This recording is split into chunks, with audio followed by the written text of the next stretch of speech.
بسم اللہ الرحمن الرحیم۔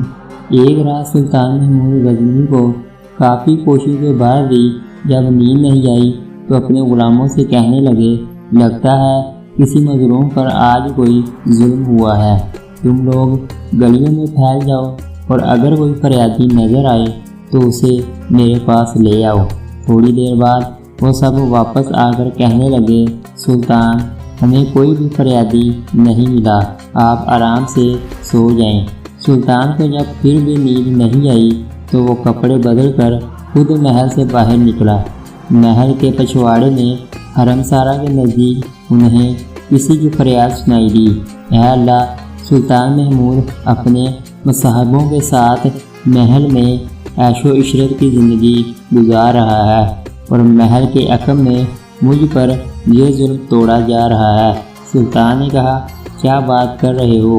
میں محمود ہوں اور تمہاری فریاد رسی کے لیے آیا ہوں، مجھے بتاؤ کیا ظلم ہوا ہے تمہارے ساتھ؟ اس نے کہا، آپ کے خواص میں سے ایک شخص جس کا نام میں نہیں جانتا ہر رات میرے گھر آتا ہے اور میری بیوی پر ظلم و تشدد کرتا ہے۔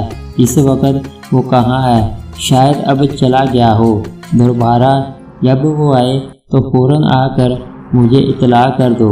پھر سلطان نے محل کے دربان کو وہ شخص دکھایا اور کہا کہ جب بھی یہ دربار آئے اسے سیدھا میرے پاس پہنچا دو، اگر میں نماز کی حالت میں بھی ہوں تو پرواہ مت کرو۔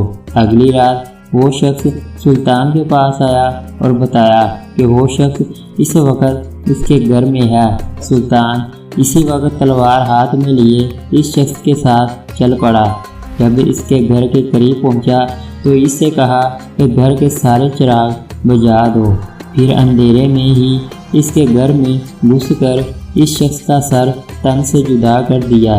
پھر سلطان نے حکم دیا کہ چراغ روشن کر دو۔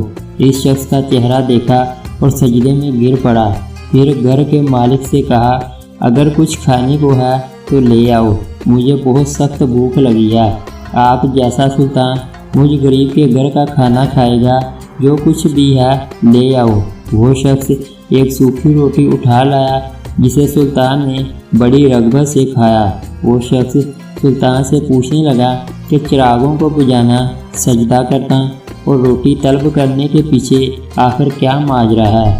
سلطان نے فرمایا، میں نے جب تمہاری داستان سنی تو سوچا کہ میری سلطنت میں ایسا ظلم کرنے کی ہمت صرف میرے کسی بیٹے کو ہو سکتی ہے۔